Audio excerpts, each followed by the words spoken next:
Welcome to Between the Lines, the Five Towns Jewish Times podcast, where newsmakers unpack the stories shaping the Jewish community. Hi, everyone. It's Larry Gordon here with Esta Gordon, and welcoming you back to our first post-Pesach edition of Between the Lines, the electronic version of the Five Towns Jewish Times. Yes, you got that. You got that right. It's been a long time since we've been on. It feels like Weeks. Well, it is at least 2 weeks. Definitely.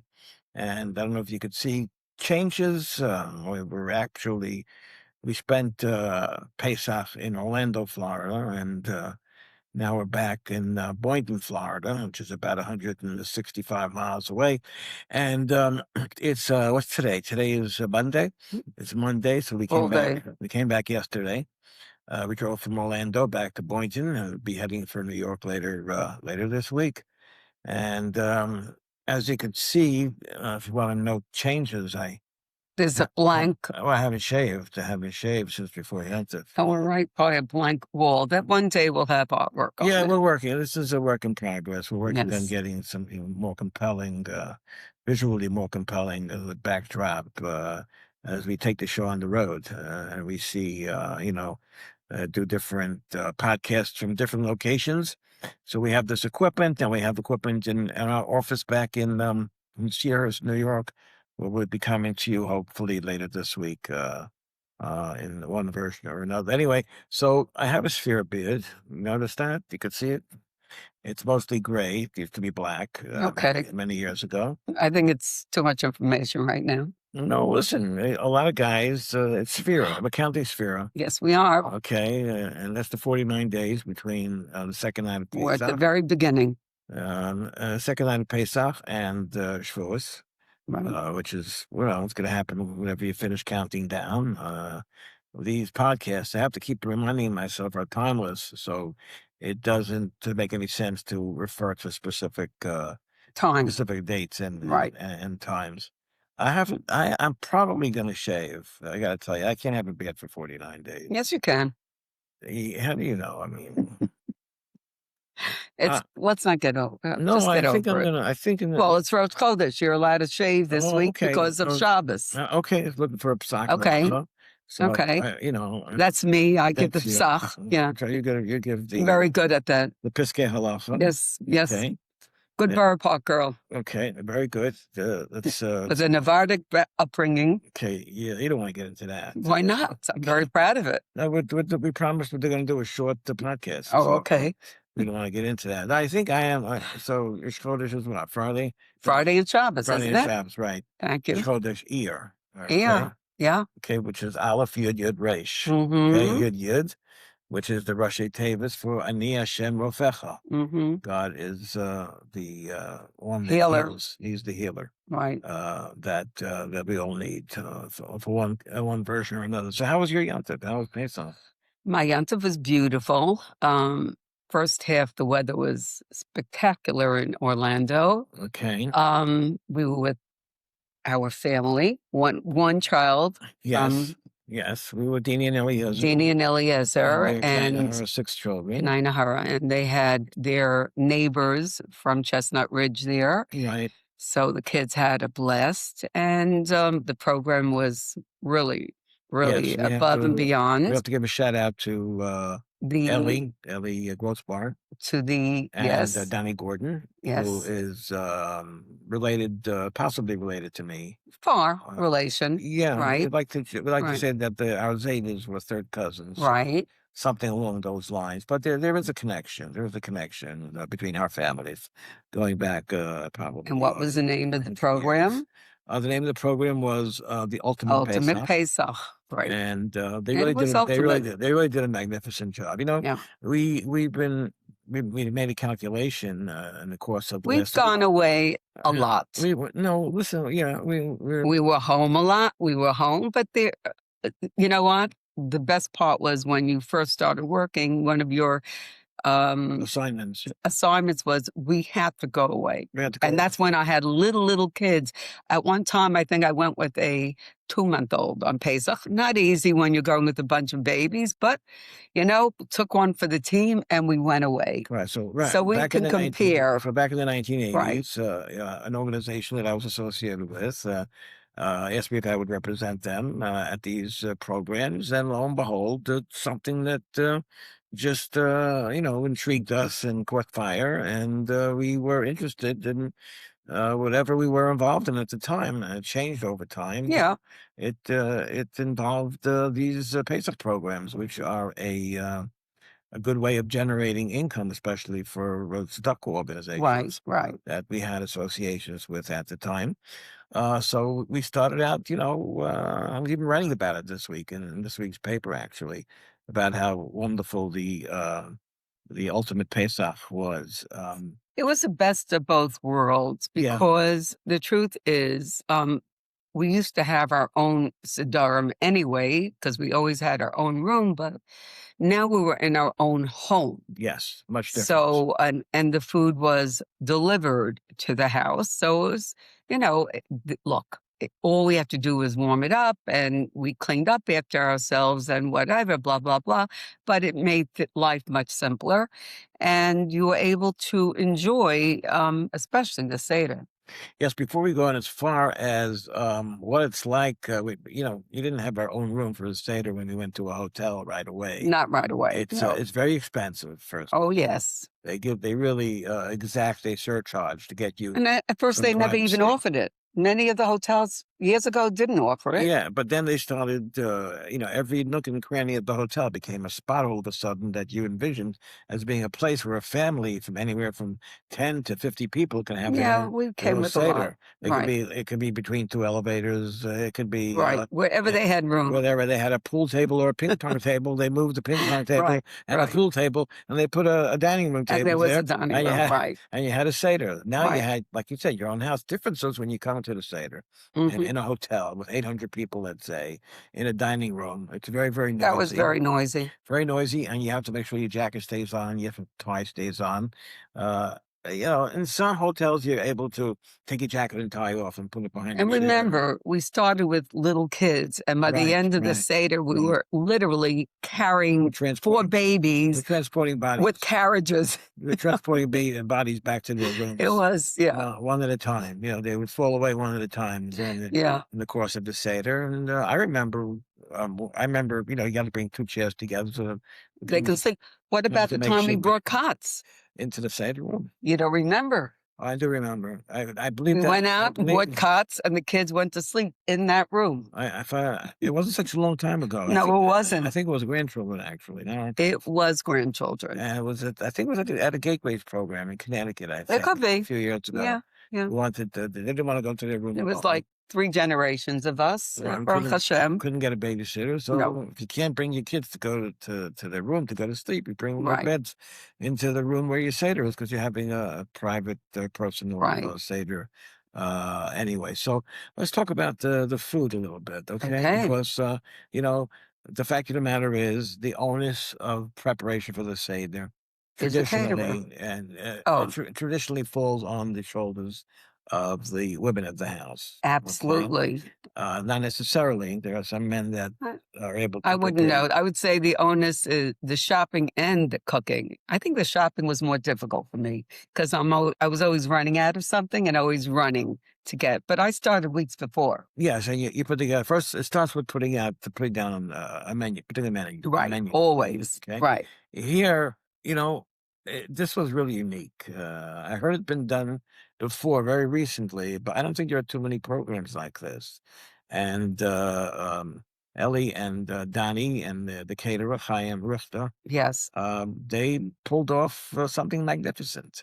Absolutely. An abundance of food beyond what you beyond. Can you imagine? We're not big eaters. But we had a big family. We had 10 people. Yeah. We had some people that liked all the meats. We had 10 people there. Could you imagine? I was telling somebody on the phone this morning, I mean, they serve steak almost constantly, and Right. can you imagine trying to move the steak around looking for a piece of chicken somewhere? Yeah. You know, that's I found myself looking. Anyone see any chicken? All I see is steak and flanken and roasts Yeah. and Lamb chops lamb chops. at every kiddish. And lamb chops are Right. something special. I think Yeah, it wasn't small ones. They so were from personal. rack of lamb. Well, there was I saw a guy at the there's a kiddush shift davening on Yontif in the morning, okay, and after the kiddush you have lunch that they brought to No, your house. we didn't have lunch. Other people Oh, no, did. no, but they brought you food. They brought you Yes. food to your house, Yes. okay, Right. and then what can I tell you? I don't want to make anybody feel I don't want to say the word I'm jealous. sure a lot of homes Point. had this also, but this was easier. You know, we were driving home from Orlando on Sunday, Right. and somebody called us and said they were home to Pesach because they were planning on going to Israel, Right. but they couldn't get a flight out, and didn't want to go to Israel because They didn't want to spend most of it in the safe room, yeah, and they couldn't do anything. you couldn't walk in the old city, you couldn't go to Why the go? hotel, so they stayed home. So Right. the first time they've stayed home before, but this was very rare. It was a last minute thing. That's why. It was very rare for them, and they want to go. They hurried. We were in the car on whatever highway we were on, I-95, driving down from Orlando to. We were driving to Boynton, where we are now, Boynton With Beach. another family, Baruch Hashem. Yeah, and we were telling them about this, and they had never heard about it before. They were Right. saying, "We're going to go to Orlando next year, and we're going to bring a private chef and a staff." But you know what? I've heard people done that in the past. But truth of the matter is, We've gone to programs that people had chefs. We've never. but you don't need. But if you have this kind of program, You don't need your own chef. You don't need a chef. You know what? Right. You know what it means to bring the chef down. And we know people that did it. You need to rent a second Separate house. because you have to have a chef. You have to have Right. someone to help the chef prepare. You have to have someone clean up afterwards. So you have Which would have been nice, but okay. we could have had We that. managed. We could have had. I that. don't think so. I don't think there was an availability. The help as far as cleaning help wasn't. Look, it's the way it is in Florida. Yeah, but Hard to get. We have teenage grandchildren. They were amazing. They served and they cleaned up right. the table. Right. I didn't want them to feel that a waiter was taking their job No, away. of course not. You have to teach them a little bit of what it means to be part of the Seder. Exactly. And serve and clean up and Which they did. that they're spoiled is is one thing, and how far can you go in terms of being spoiled? But it was very nice. The davening was very beautiful. Right. And we had multiple minyanim all over the community. It was in the Solara community. And it's really not Orlando. It's near Orlando. It's really Kissimmee, Florida. Right. Okay. But we drove to Orlando because there was one supermarket in particular that really specialized. Oh, the first day, Winn-Dixie. In Pesach products. That is in Orlando, real Orlando, Right. which is very close to the theme park, Mm-hmm. to Disney World and to They had Epcot. everything. And SeaWorld. So they had they moved their Pesach products. They had everything there. Right. It was really magnificent. And Pesach is over now. We're counting sefira, and we're going to count down to Till to Shavuot. Shavuos. Mhm. We were explaining to the kids over Yontif that we start out with matzah, with bread that doesn't rise, which is matzah, as a way of demonstrating the humility of the nation of Israel, of Klal Yisrael, at the exodus from Egypt and on their trek into the desert and across through the Red Sea and the splitting of the sea and onto to Eretz Yisrael. And the countdown, which is part of what Sefira is about, aside from just not wanting to miss a night so that you can't count with a bracha in the Right. in the ensuing days, the fact of the matter is, when it comes to Shavuos, you have an obligation of having what they call the Beis Hamikdash, the lechem hapanim, two showbreads, Right. actually bread that rises. So the whole process of the 49 days from the second night of Pesach into Shavuos is The opposite. you're developing, you're evolving intellectually, religiously, Mm-hmm. and consciously your commitment to Hashem, your commitment to Hashem, and by starting out by attacking and addressing, that's what I want to say, not attacking, Right. addressing the humility necessary to get close to God, and then having that evolve to the point where you can, in our case, you have the first sign of that is Achron Shel Pesach, the last day of Pesach. People that don't eat the gebrach, don't break up their matzah and put it in the soup, Right. because they're afraid it's going to rise and become leavened and turn into chametz. Right. You don't have that fear anymore because you already counted sefira for a week, and you have developed in terms of your attachment to the Ribono Shel Olam. So you could deal with it a little better. And certainly, after 7 weeks pass and you come to Shavuot, you have the full, the fully baked and breads that are part of the service. Right. Exactly right. This way, Yom Tov ended Thursday night, Which, by the way, this program had a challah bake right, that Friday Erev morning. Shabbos morning. Friday Yeah. morning. It was So it's challenging. schlitzel. It's challenging. Right. It's challenging. They didn't serve any chametz other than that. They were very careful. Yes, but it's challenging to go from Yom Tov on Thursday night ending. Absolutely. In terms of Going home. Well, in terms of going home, depending on where Right. you are, that's one thing. And in terms of whether you're going to have a Pesach menu through Shabbos, Right. it's very challenging for the stores. It's more of a Pesach menu, but they improvised here and there. Well, We had challah. one of the things We're in our own homes.